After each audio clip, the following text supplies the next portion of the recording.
misidentification with multiple identities. Like at the same time, he's a disciple.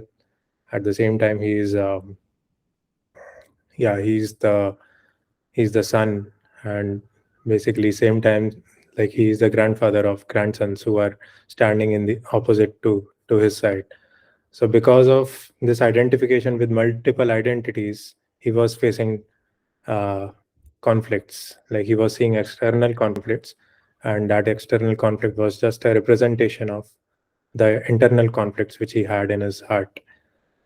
So up till now, basically there are various reasons because of which spirituality is needed. So I think I would like to just summarize all the reasons because of which spirituality is needed. First is to overcome fear, as we discussed that generally, like in this world, in this fast-running world, we are faced with multiple fears, and fear is generally because of some expectation of some uncertainty, and basically it is only because of we are not feeling a higher shelter. We are not feeling sheltered in our consciousness. We are not feeling protected. So this protection point also came: material protection, spiritual protection. So so that is the major cause of fear, that we are not feeling sheltered, and there is a feeling of uncertainty that what will happen in future. So we can overcome fear by elevating our consciousness, by experiencing a higher divine connect, and discussing with a person who has a higher consciousness, who has higher positive energy. If he transfers that positive energy to us, then we will feel happiness and satisfaction, because ultimately that identity also, right? So as Karang Prabhu was talking about identification with multiple positions, we have to understand our real identity. And when we understand our real identity, that we are not this body, we are spirit soul, then we can harness positive energy by doing spiritual activities which are related to that spirit soul. And when we harness that positive energy, then actually we will experience a divine connect with God. And then basically that place of satisfaction and contentment will be there. So there is a verse in Bhagavad Gita in the 18th chapter: Brahma Bhuta Prasannatma na shochiti na kangchati samak sarveshu bhuteshu mad bhaktim labhate param. So generally in this material world, we are either hankering something or we are lamenting about something. But when we harness this positive energy, then we are situated at a spiritual position. We are able to understand that there is God and there is us. Us means we are not this body, we are spirit soul, and we have a eternal connect with God, and we are very very happy in our relationship with God. And in that happy position, we don't need anything else apart from our relationship with God. So actually Bhagavad Gita, as we learn gradually, we will understand that how this relationship with God unfolds, how Arjuna is asking different questions, and that will unfold his relationship with Krishna, and various doubts are being clarified. So the major reason because of its spirituality was needed was basically most of the Googlers told that to deal with fear. And the other reason, which I just discussed, is to understand our true identity, because generally we are identifying ourselves with the wrong things, the things which are temporary. As we discussed in the last class, that generally the sadhus who know about Sat, who know about eternality, they focus on eternal things. They don't focus on temporary things. So, like that, basically, we have to understand what is eternal and what is temporary. What is this difference? And then focus on our permanent identity, which is that we are spirit soul and we have a relationship with God.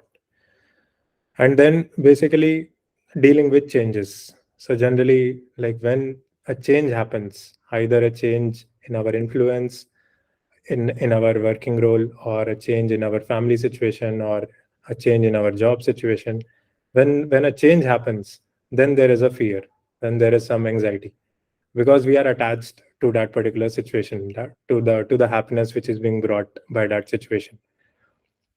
So even to deal with change also, this spirituality is required, because although the externalities will keep changing, but this relationship with God will not change, and that will protect you during that change from basically fear, anxiety, and trauma.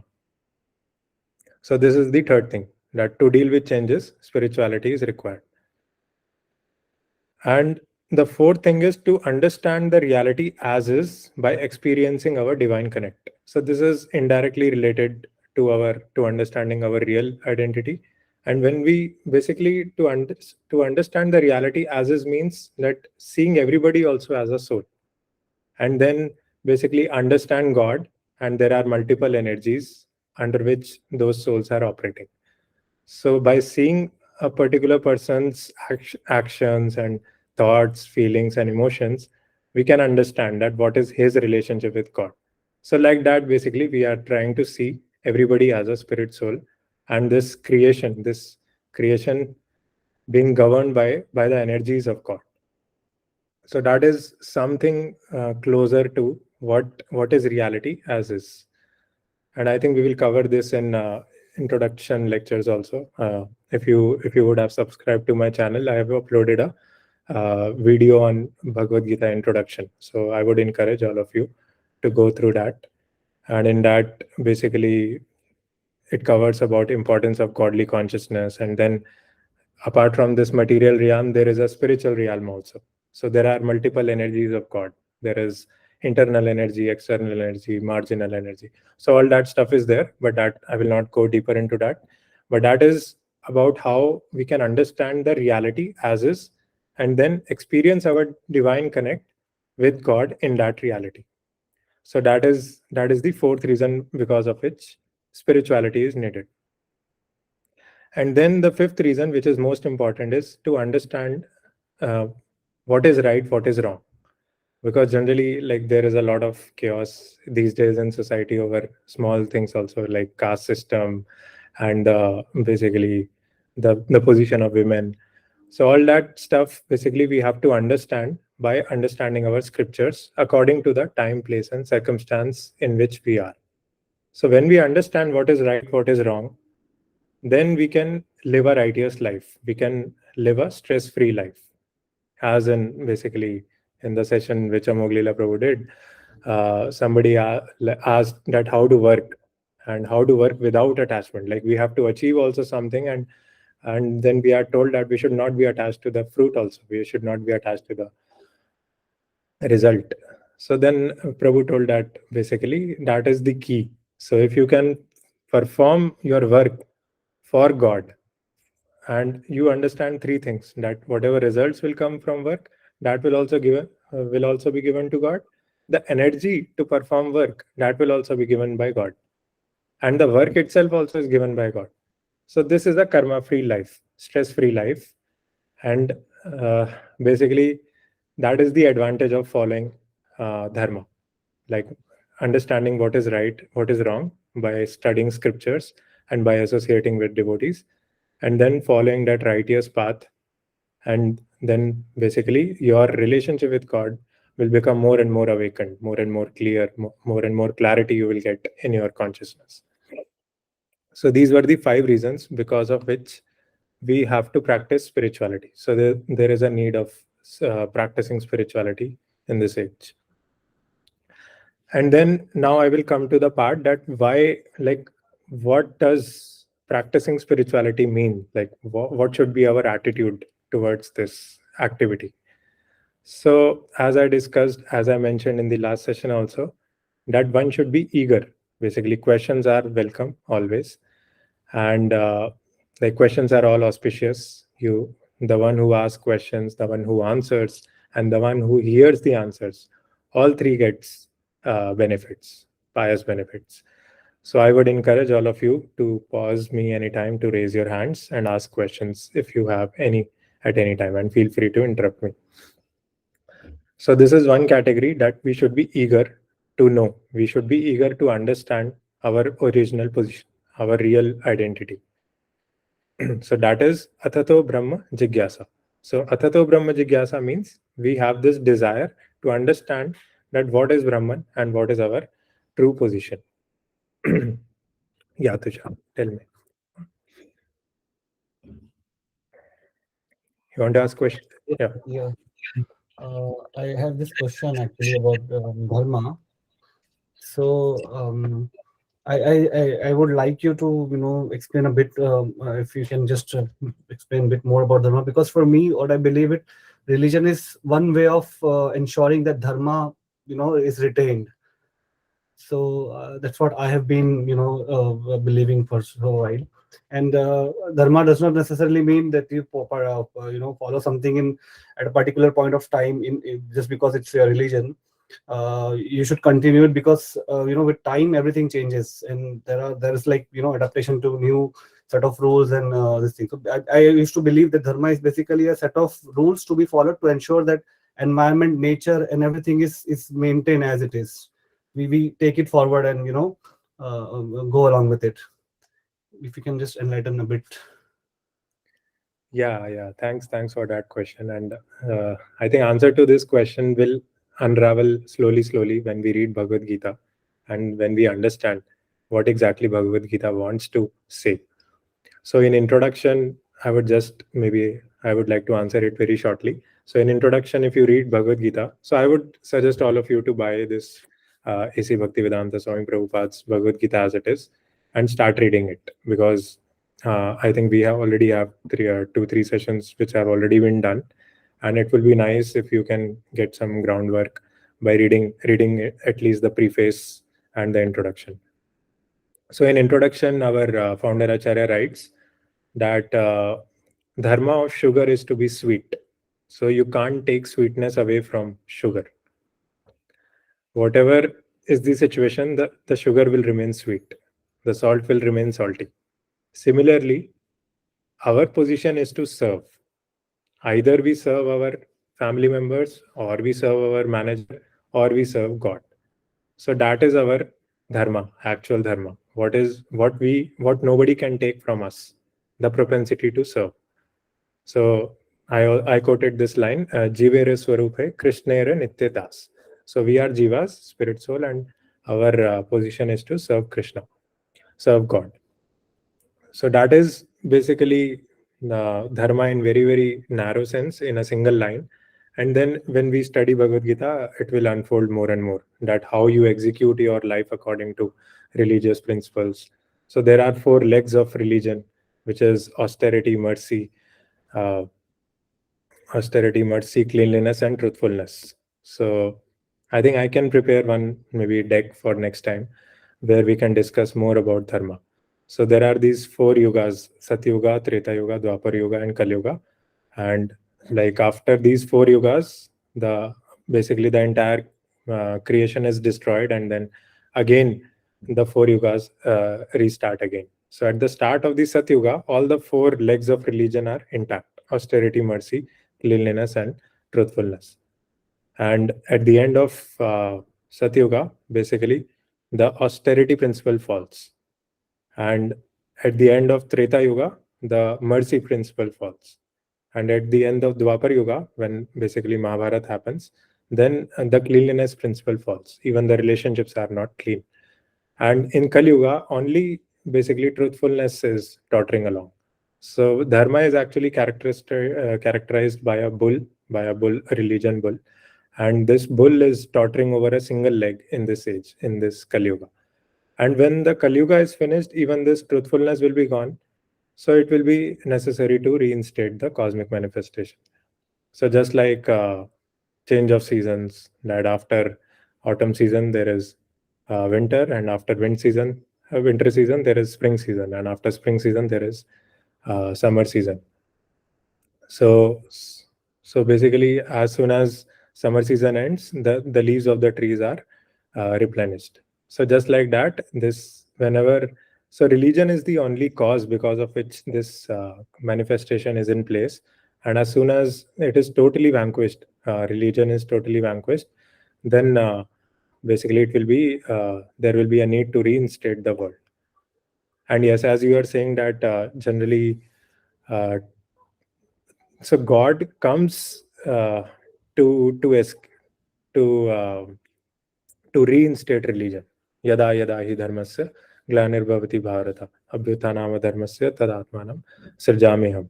So whenever basically there is a decline of religion, and to protect his devotees, God comes personally himself. And we will see, like in future sessions, that how God has manifested in these four yugas also. Like Satyuga, there is Narsimhadev. In Treta Yuga, there is Lord Ram. Dwapar Yuga, there is Krishna. And then in Kali Yuga, there is one more hidden avatar, because everybody cannot understand God in Kali Yuga. So like that, we will understand these things. Yeah, I hope I answered your question.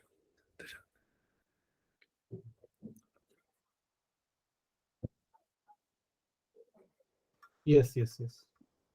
Okay, thanks for that question. Yeah, so as I was saying that to practice spirituality and to internalize this spiritual science of Bhagavad Gita, we have to have a particular disposition of heart. And Arjuna is basically the ideal student. And if we can become like Arjuna, nothing like it. Like we will be able to understand, internalize, assimilate the entire science of Bhagavad Gita in our heart.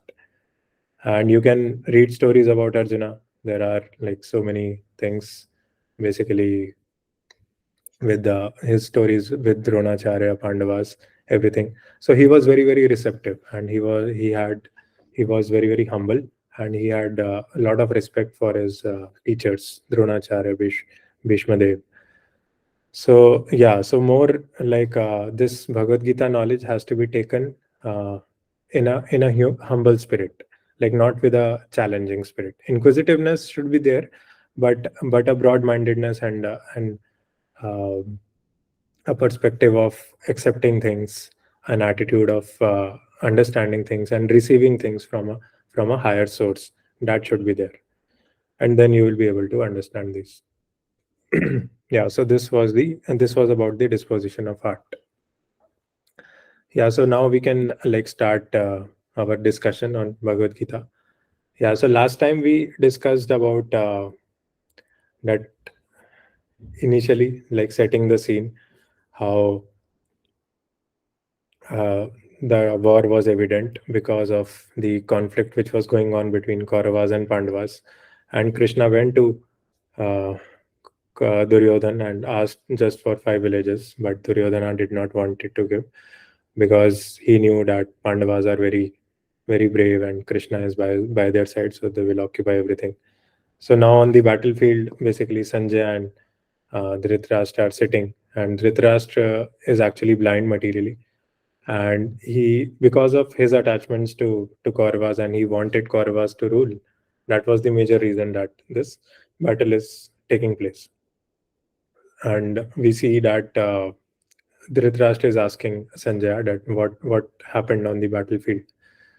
So, and Sanjaya is telling that basically how Duryodhana is interacting with his teachers. And then this topic came that how he is inflicted with fear because of presence of Krishna on the opposite side, and he is fearful of his losing the battle, and that's why he is first glorifying the Pandavas, and then he's glorifying the Kauravas to somehow motivate his army.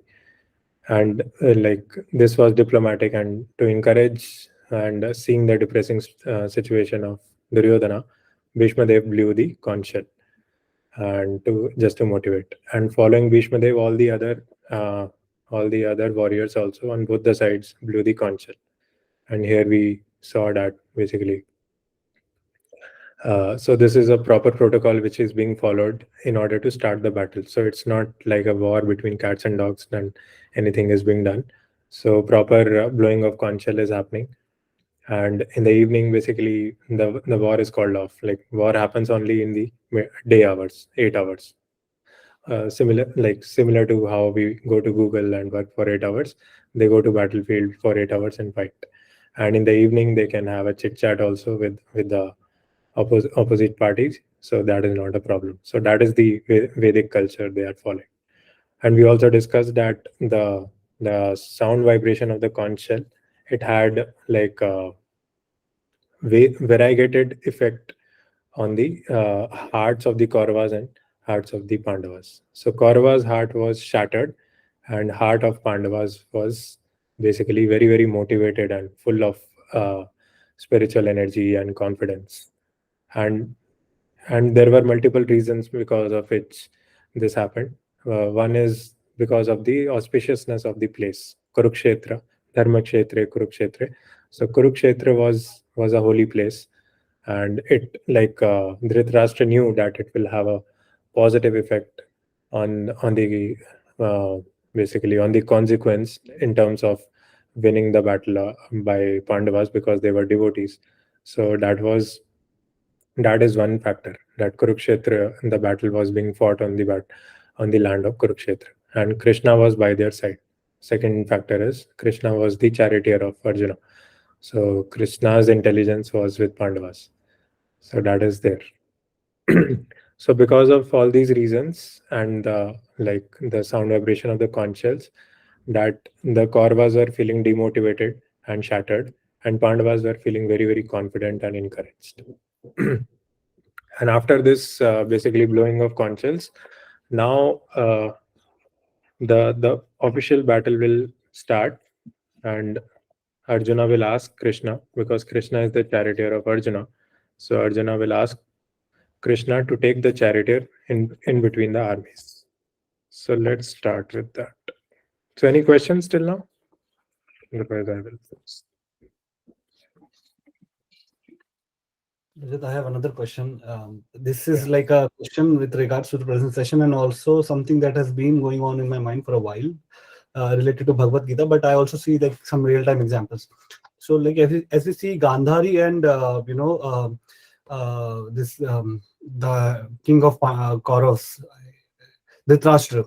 So they are both said to be blind. But so I just want to know whether they were metaphorically blind, and it's written in this mythology, like in Bhagavad Gita and our books, or they were visually blind, because see, having seen these things happening, their act reflects to be something that they were metaphorically blind. They were not able to see that the god himself is on the side of Pandavas, and still they did not stop their son. So I mean, I'm really want to know, because there are some real time examples where paternal love or maternal love, overpowers the wrongdoings of the children, and they just turn a blind eye to their wrong actions.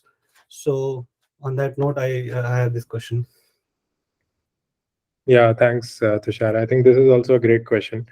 So Dhritarashtra, it is said that Dhritarashtra was both materially and spiritually blind. So Dhritarashtra was actually blind, and spiritually blind in the sense that, yeah, like, he was not receptive to spiritual knowledge. So whatever, basically Pandu also, and even Vidura was the most intelligent person in that assembly of all the Pandavas and Kauravas. So Vidura tried to convince Dhritarashtra many times that you should not obey basically the demands of Duryodhana, and you should understand the needs of Pandavas and entertain them, because they are devotees of the Lord. They are pure devotees of the Lord. So like that, basically, Dhritarashtra could not accept the counsel of Vidura. So this shows the spiritual blindedness also of Dhritarashtra. On the other hand, Gandhari was a very chaste lady, and Gandhari was neither material or nor spiritually blind, but she accepted to put to be materially blind, at least throughout her life, because his husband was materially blind. And it's basically like, if we talk about scriptures and religion, so wife should not be like more qualified than husband. It is there in the scriptures that the husband his follows the dharma, and wife follows the husband. So there is a basically disciplic succession going on even in the married life. So even in Bhagavad Gita also, if you see that, if you buy this Bhagavad Gita, in the introduction, at the end of introduction, there is a disciplic succession, so which is directly coming from Krishna. And the most contemporary Acharya is our A.C. Bhaktivedanta Swami Prabhupada, who appeared 50 years back. So, like this, there is a disciplic succession because of which we are receiving this knowledge of Bhagavad Gita. We are able to understand Bhagavad Gita through the words of our latest acharya. So, the similar disciplic succession used to happen in married life also. The husband, so that was the sati pratha basically. That a wife was so attached to husband that, and wife was totally dependent on husband for her spiritual advancement, and husband was just following his spiritual master and he was spiritually advanced. And basically because of that, if the husband dies, then out of separation voluntarily wife used to give up his life. What happened with Sati, wife of Lord Shiva. So these things are there. It will take some time to assimilate these things, but just on a religious principle, Gandhari did not want to be more qualified than her husband. That's why she put it the blindfold on her eyes for entire life. So that is there, and because of which she was yeah, that was the reason. And the second one is that you are asking about because of over affection of parents, the children get spoiled. Yeah, that is there. And we will see like immediately now whatever scene is happening, like here also we will see that Krishna will deliberately put Arjuna in a situation full of anxiety, because Krishna wants that all those anxieties and fears should come out. So we will read that. I think I will just quickly cover that, and that will answer your question even better. So even, yeah, yesterday in last session also we discussed this, that we should not too much hide our fear, but if we have a good coach or good counselor, we should discuss our fears with him. So here also, like, we will quickly start reading the Bhagavad Gita travel project.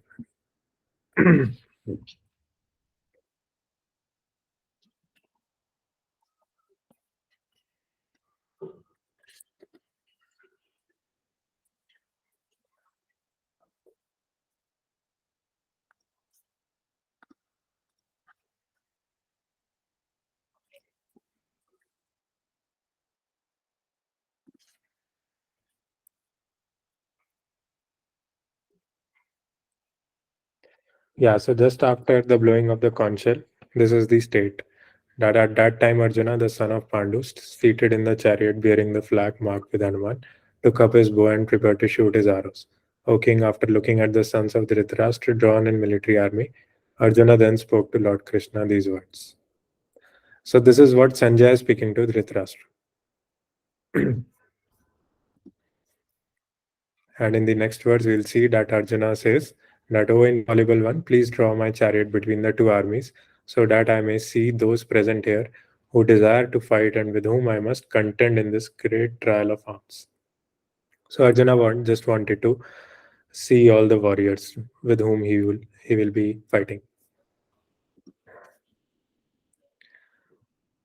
And like he's continuing, let me see those who have come here to fight, wishing to please the evil-minded son of Dhritarashtra. So everybody on the Kaurava's side were there only because of the obstinacy of Duryodhana. So today also we were like discussing that Duryodhana means one who fights for the wrong reason. So generally, like as all of us are aspiring to learn Bhagavad Gita, we have to understand the right reason and then lead our life for the right reason. Then it will bring more and more happiness, satisfaction, and contentment to our heart. That will help us to achieve that divine connect.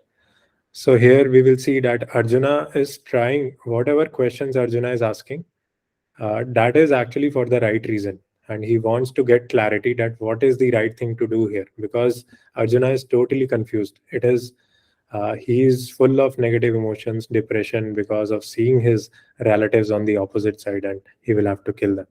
So he is asking all the right questions so that he can live a righteous life and take the right decision on the battlefield.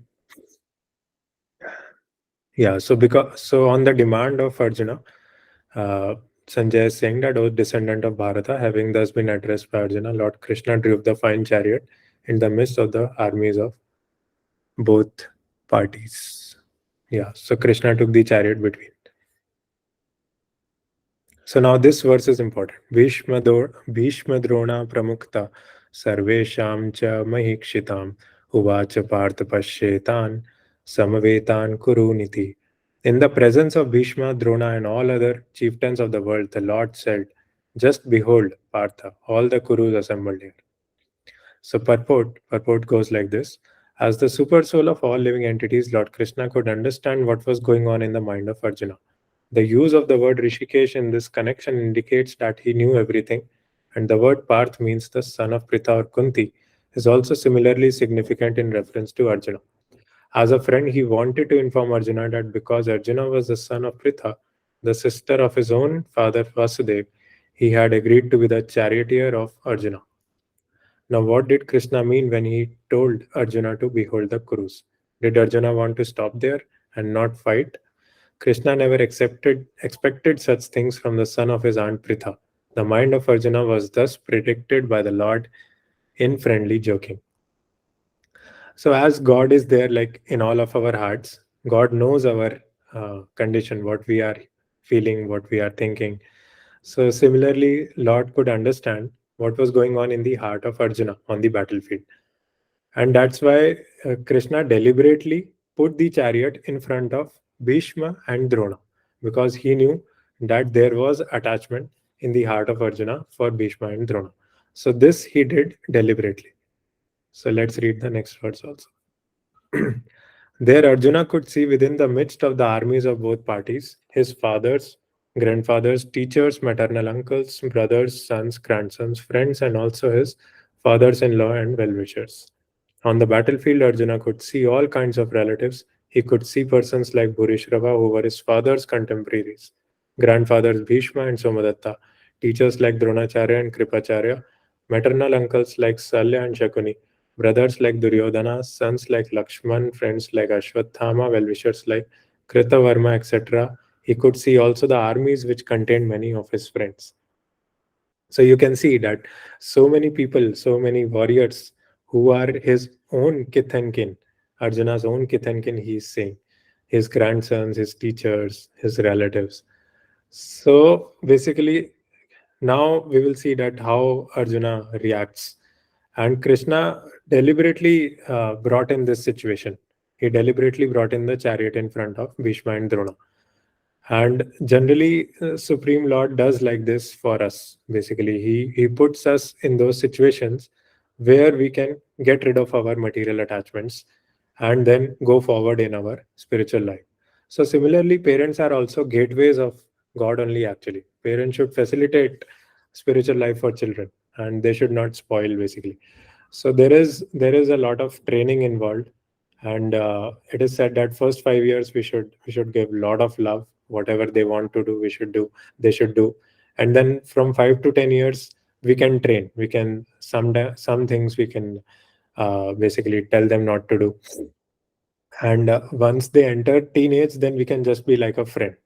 So it's like the entire period of like taking the responsibility of child is like training ourselves as gateways of God in order to train the child. So here also, like Krishna is training Arjuna like a child. That Krishna is arranging situations in such a way that Arjuna's weakness of heart can be taken out, and Arjuna can ask the right questions before the beginning of the battle.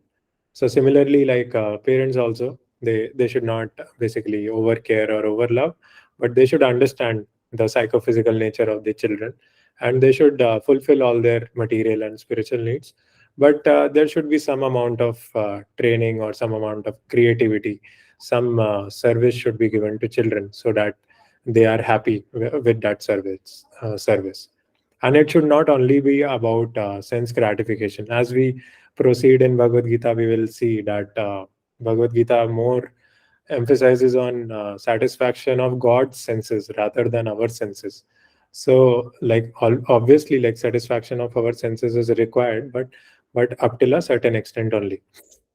We like it is said that this earth basically can provide for everybody's needs, but it cannot provide for everybody's greed, right?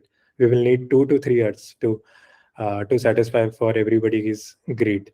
So like that also in child upbringing, we should like fulfill all their material and spiritual needs, and then we should give them a higher taste also. Like we can read scriptures, we can read Krishna book, and whatever propensity child has. So like that we have to facilitate his spiritual journey towards God. Yeah. In short, I would like to just say this much. Maybe we can discuss this in later sessions also. Does that answer, Tushar, your question? Yes, Rajat. Yeah, makes sense. Thank you. Yeah, I think I will take a pause here, and let's see if anybody has any questions.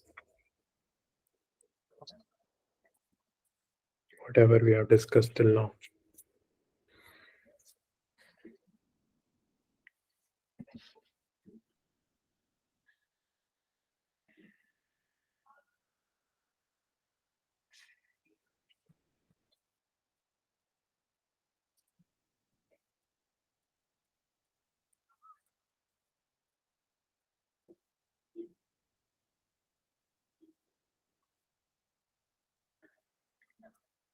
Okay, I think everybody is understanding everything. So I would recommend that you can take up this Bhagavad Gita and yeah, go through the preface and introduction. And I'll be more than happy. Let's meet next Sunday. And thank you, Tanisha, for the summary. All of you can go through that summary also. And yeah, let's meet next Sunday then. Okay. Thank you. Take care. Rajat, Yeah, Tanisha. just one last question. I am if we can, if it's okay, Yeah. along the lines of so to be able to train children better. Also, parallel, there's another thing. Like back in our days when we were young, the parents used to at times would have to beat us, like just to ensure that we do not do wrong things. But if you see now, it's like it's taken more of as a violent thing, being like if you're just labeled as a violent parent or something, and then it's also said like disciplining children with violence may end up making them violent in future. The children become violent in future because they get these learnings. But I don't think so. I mean, but I think for us, right, when we were young, we used to get beatings and probably for wrong things, and then we would resist doing the wrong things, or we would be scared of doing the wrong things, and that would discipline us. I'm not sure how I mean how to balance this, to be able to discipline children also, and not ensuring that they do not become a violent person in future. So as a as a responsible parent, like just in that aspect. Yeah, that's also a great question.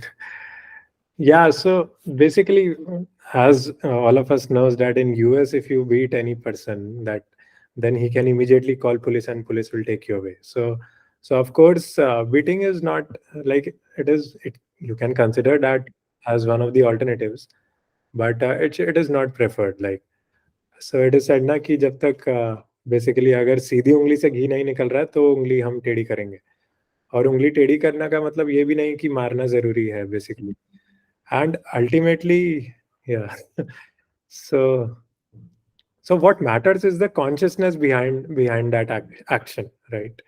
So if that anger is coming from a place of concern and love instead of anger, so there are different feelings in our consciousness of the parent, right? So if basically that those feeling is of more of a concern and more of love, compassion, that okay, this child is doing something wrong, let us scare him first with something. For example पुराने जमाने में बोलते थे कि गब्बर आ जाएगा इसलिए शरारत मत करो, तो पहले ऐसे ट्राई करो, मतलब ऐसे मतलब ये मैरिड लाइफ का वो है कि it should be full of या full of more romance, basically more full of life. Married life and family life should be full of life, full of positive energy. तो गब्बर आ जाएगा, भूत आ जाएगा, ऐसे एग्जाम्पल से you can just scare the child. And generally, like love should be very, very much like in the first 5 years, there should be a lot of love which should be given to the child, and then automatically, like then the child will feel attached to you, and then in from 5 to 10 years, it will be easier to train him. So the foundation starts from the first 5 years only, like how what sort of environment you are giving him, how much protection is there in the consciousness. So so those things matter.